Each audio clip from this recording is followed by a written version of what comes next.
அன்பே கடவுள். Welcome to a property. இன்றைக்கி எல்லாரும் விரும்பி கேட்குறது காம்பவுண்ட் வாலு சுற்றிலும் செட்பேக் ஏரியா விட்டு ஒரு 30க்கு 40 சைஸில் அருமையான தனி வீடு வேணும்னு கேட்டிருக்காங்க. இப்போ நீங்கள் பார்க்குறது அப்படிப்பட்ட சூப்பரான தனி வீடு. இப்படி பல நல்ல தகவல்களுக்கு நம்ம சேனலை சப்ஸ்கிரைப் பண்ணுங்கள், ஃப்ரெண்ட்ஸ் அண்ட் ரிலேட்டிவ்ஸ்க்கு ஷேர் பண்ணுங்கள். இப்போ நீங்கள் பார்க்குறது கார் பார்க்கிங் ஏரியா.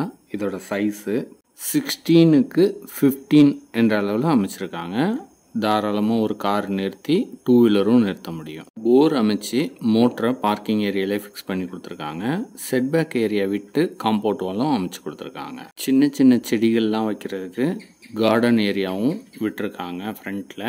அதுக்கு பக்கத்தில் ஒரு வெல்லும் அமைச்சு கொடுத்துருக்காங்க. இது மட்டும் இல்லாமல் வீட்டை சுற்றிலும் 2 அடி விட்டு கட்டியிருக்காங்க.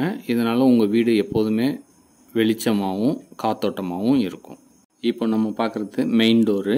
டீக்குட்டில் சூப்பராக டிசைன் பண்ணியிருக்காங்க. சேஃப்டி பர்பஸ்க்கு கிரில் கேட்டும் அமைச்சு கொடுத்துருக்காங்க. வீட்டுக்குள்ளே என்ட்ரானதுமே லிவிங் ரூமு ஸ்பாட் லைட் அமைச்சு நல்லாவே டிசைன் பண்ணியிருக்காங்க. இந்த லிவிங் ரூமோட சைஸு 17.3க்கு 12.1 என்ற அளவில் அமைச்சிருக்காங்க. சன்லைட்டுக்கும் வென்டிலேஷனுக்கும் 2 விண்டோ அமைச்சு கொடுத்துருக்காங்க. அடுத்ததாக நம்ம பெட்ரூமை பார்க்குறோம். இந்த பெட்ரூமோட சைஸு 12க்கு 9 என்ற அளவில் அமைச்சிருக்காங்க. இந்த தனி வீடு ஈஸ்ட் ஃபேஸிங்கில் அமைஞ்சிருக்கு.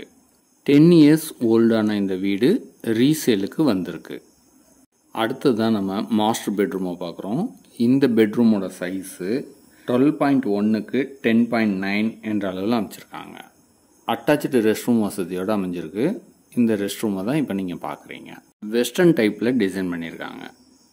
ஹால்லையே வாஷ் பேசின் ஒன்று ஃபிக்ஸ் பண்ணி கொடுத்துருக்காங்க. வாஷிங் மிஷினுக்கான ப்ரொவிஷனும் செஞ்சுருக்காங்க.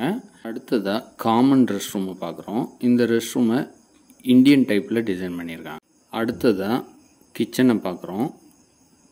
இந்த கிச்சனோட சைஸு 10.1க்கு 6.6 என்ற அளவில் அமைச்சிருக்காங்க. கிச்சனுக்கு தேவையான அளவுக்கு செல்ஃபு லாஃப்ட் வசதியெல்லாம் செஞ்சு கொடுத்துருக்காங்க. இப்போது இந்த வீட்டில் ஒரு ஃபேமிலி வாடகைக்கு இருந்துகிட்ருக்காங்க. நீங்கள் வந்து பார்த்துட்டு உங்களுக்கு பிடிச்சிருக்குன்னு சொல்லி அட்வான்ஸ் எல்லாம் பண்ணி ரிஜிஸ்ட்ரேஷன்லாம் பண்ணோன்னா வித்தின் 2 மந்த்ஸில் உங்களுக்கு வெக்கேட் பண்ணி நாங்கள் கொடுத்துருவோம். அடுத்ததான் ஸ்டேர் கேஸை பார்க்க போகிறோம். இந்த ஸ்டேர் கேஸுக்கு பக்கமாக நீங்கள் ஏதாவது பொருள்லாம் வச்சுக்கிற அளவுக்கு ஸ்பேஸ் இருக்குது. ஸ்டேர் கேஸை பார்க்கிங்லேருந்து ஆக்சஸ் பண்ணுற மாதிரி டிசைன் பண்ணியிருக்கனால ஃப்யூச்சரில் நீங்கள் மாடியில் வீடு கட்டி வாடகைக்கும் விடலாம். அதில் ஒரு இன்கமும் வரும். ஓப்பன் டெரஸோட அக்சஸ் ஏரியாவுக்கு கிரில் கேட்டும் அமைச்சு கொடுத்துருக்காங்க. இப்போ நீங்கள் பார்க்குறது ஓப்பன் டெரஸு. நல்ல ஒரு ரெசிடென்சியல் ஏரியாவில் அமைஞ்ச இந்த தனி வீடு உங்களுக்கு பிடிச்சிருந்ததுன்னா உடனே எங்களுக்கு காண்டாக்ட் பண்ணுங்கள். அனைத்தும் நன்மைக்கே ஏ ப்ராப்பர்ட்டி.